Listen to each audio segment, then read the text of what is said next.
이 이제 심리적인 부분에서 크게 저는 선천태습과 후천계학으로 구분을 하고 있습니다. 사람들이 여러 가지 심리가 있다고 생각을 하는데 저는 이제 심리는 크게 두 가지 중에 두 가지밖에 없다는 입장이에요. 그 두 가지의 심리로서 여러 가지 어떤 상황이나 환경을 맞부딪혀서 생겨나는 경우가 수만 가지인 거지 심리는 딱 두 개밖에 없다는 생각이에요, 저는. 그 중에 하나가 뭐냐면 선천태습입니다. 타고난 습성과 그 습성을 기준하여 외부가 주입시킨 정보대로 생각하고 판단하는 반사적 의식 작용입니다. 이걸 이제 다른 말로 자연심리라고도 하는데요. 자연에 적응된 자연의식을 자아의식과 동일시하거나 자연의 약육강식으로부터 얻은 인간의 의식이 갖는 생존 본능. 그러니까 선천태습은 생존 본능에 가깝다고 보는 거죠. 주입적 습성을 갖는데요. 자연심리 상태에서 주체성이 없을 때 가까운 친족과 사회 환경으로부터 자연히 주입된 의식과 행동을 답습하는 의식입니다. 의식이 스스로 노력하여 얻은 지식이 아니라 자연히 들렸거나 주입되어진 주체성 없는 주관적 심리 상태입니다. 심리 표출 형태를 보면요.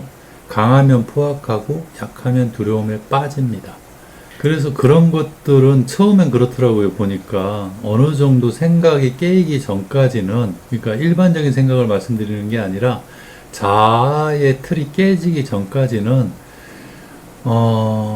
대부분이 시작은 다 뭐 부모나 뭐 고아원 같은 경우에는 부모나 그 밖에 사회 환경이 준 정보를 기반해서 성장을 하더라고요. 해서 이제 뭐 나는 누군가 여긴 어딘가를 이제 생각하기 시작할 때 뭐 산속 깊숙이 들어가서 돌을 닦는다고 한다든지 에서 수없이 부딪히면서 뭔가를 탁 터진다든지 보니 뭐지 이거? 나는 왜 지금까지 이런 생각을 하고 살았지? 알고 보니까 이건 내가 아닌데? 나하고 아무 상관도 없었던 건데? 이제 이렇게 이제 깨이기 시작하기 전까지는 이 선천태습 상태라는 거죠. 예, 선천태습 상태에서는 뭐 유식한 사람도 있고 무식한 사람도 있고 다양합니다. 이게 뭐 무식하다고 해서 선천태습이 아니고 뭐 많이 배웠다고 해서 아닌 게 아니더라고요. 결과적으로 자기가 선택하고 판단하는 결정적인 의식세계 자체가 그냥 주입된 대로 계속 살아온 사람들은 선천태습 상태인 거죠. 이 선천태습 상태에 있는 심리가 어떠냐면 강하면 포악하고요. 이 포악하다는 게 꼭 누굴 두들겨 패서 포악한 게 아니라 자기 자신한테도 포악한 것도 마찬가지거든요. 신경질적이고 막 계속 불평불만이고 자기한테 불만족하고 포악한 거에 속하거든요. 그래서 이 강하면이라는 게 뭐냐면 신체적으로 강한 겁니다. 정신세계가 강하다는 뜻이 아니라. 그러니까 정신이 강한 거하고 신체적 강한 건 많이 다르더라고요. 그래서 신체가 강해서 정신이 강한 것처럼 보이는 사람들이 있겠지만 실은 그건 정신이 강한 게 아니라 몸이 강하니까 표출하는 거죠, 그냥. 그래서 강하면 포악하고 약하면 두려움에 빠지더라 이겁니다. 약하니까 몸이 약해지니까 자꾸 어딘가 기대게 돼요. 예, 뭐 목사님한테 매달리고 스님한테 매달리고 신부님한테 매달리고 무당한테도 매달리고. 근데 이 사람들도 특징이 뭐냐면 도와줘도 두려워해요. 예, 그래서 이런 사람들이 사이비 무속인들의 밥이라 그래요, 저는.